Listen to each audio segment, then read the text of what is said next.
Hi, this is Dr. Gregory Sadler. I'm a professor of philosophy and the president and founder of an educational consulting company called Reason.io, where we put philosophy into practice.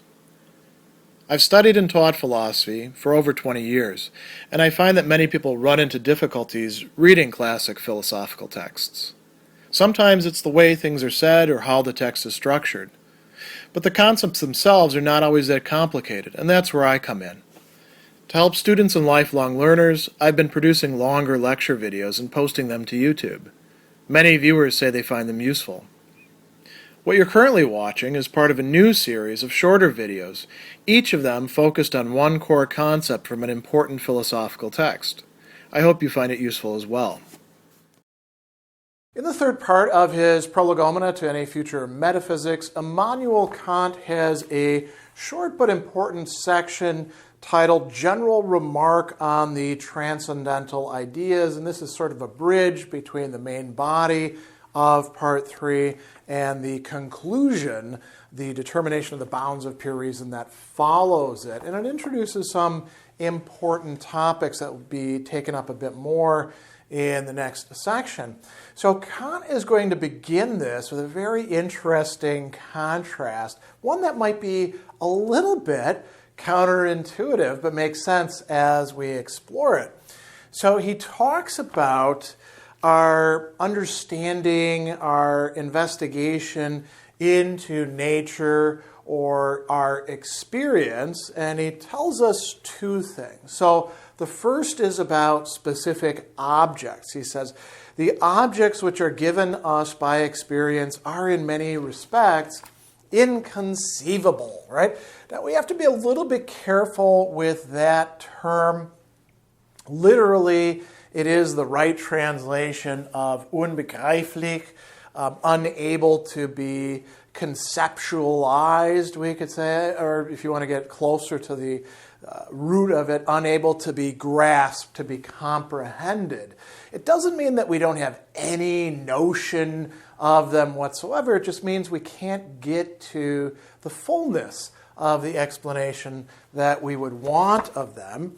And then he goes on and says there's many questions which the law of nature leads us when carried beyond a certain point, though still conformably to the laws of nature, that admit of no answer. And here he gives an example which has to do with the physics of his time.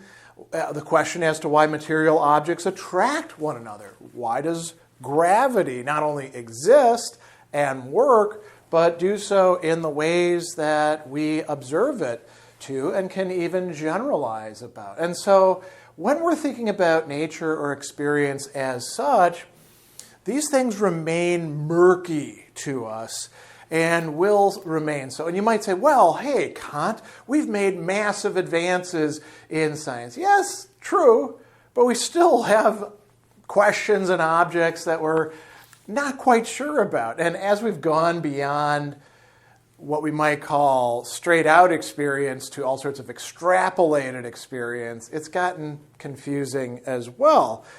And what's the difference between this and what we encounter when we go beyond nature or exceed all possible experience? When we land ourselves in the realm of mere ideas, he says that we cannot say that the object is inconceivable and that the nature of thing proposes to us insoluble problems. Now, you would think, well, if we can't even figure out nature and experience, how in the hell are we going to figure out things that don't have reference to that and are going beyond it, that we're using reason to understand?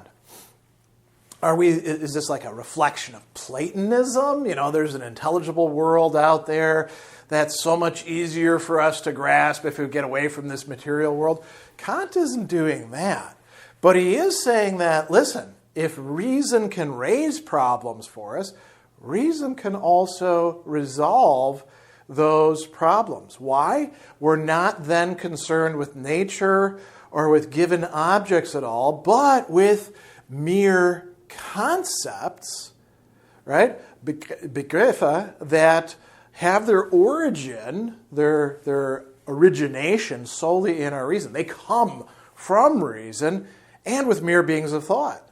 So all of the problems, he says, that arise from our concepts of them must be solved. Why? So here we get into something that shows a certain normativity to reason itself, something that we're going to come up with, stronger formulation just a few paragraphs later. Reason can, he says, and must give a full account, Rechenschaft, of its procedure, of what it does. So reason is this higher faculty, higher than sensibility or the understanding, which apply and pertain to the experiential world, the phenomenal, right? Reason goes beyond those, and reason has the capacity to actually look at itself. This is what critique in Kant's sense actually is. It's carried out not by the understanding, but by reason. So reason must give a full account of its own procedure. And here there's an interesting footnote. He references Herr Plotner and says, if reason be a criterion, no concept which is inconceivable to human reason can be possible. Incomprehensibility has place in what is actual only. Incomprehensibility arises from the insufficiency of the acquired ideas. And Kant says it sounds paradoxical, but is otherwise not strange to say that in nature there's much that is incomprehensible. But if we go higher, everything becomes conceivable. Why? We're no longer concerned with this experiential realm where there's the temptation of thinking that we're actually getting to the things in themselves. We're not getting to the things in themselves. All we have are the phenomena that we experience, observe, can theorize about, and arrange in certain ways. So going on from this, he's going to say, the psychological, cosmological, and theological ideas, these are nothing but pure concepts of reason. We've already seen that before, which cannot be given in any experience, right? You can't encounter limits to the universe or non-limits to the universe in experience. You can't experience the immortality of the soul. You can't experience the theological idea in any way. And so he says, the questions which reason asks us about them are put to us not by the objects, but by what he calls the mere maxims of our reason. And what is the point of this? He says that it is for the sake of, so there's a kind of teleology here, isn't there? For the sake of reason's own satisfaction, Selbstbefriedigung, right? The satisfaction of itself. And this is kind of an interesting thing to note. It is reason being active in that sense, producing a satisfaction for itself, but it is also a satisfaction of itself about itself and its products, is it not? So that single term there is actually very productive ambiguity. So he's going to go on and say, all right, the questions that reason asks must be capable of satisfactory answers, which are provided by showing that they're principles which bring our use of the understanding, this is the point of them, into thorough, now he's got three terms here, thorough agreement, should be agreement there, Einhelligkeit, completeness, Vollständigkeit, something that we've encountered over and over and over again, right, in the discussion of where we get these ideas from, and synthetical unity, Einheit. So these are three aspects, we could say, of what it is that each of these ideas, the psychological, cosmological, or theological, brings to the table for us, or rather, how reason brings something for its own satisfaction to the table, right? And so he says they hold good of experience only, but of experience as a whole, right?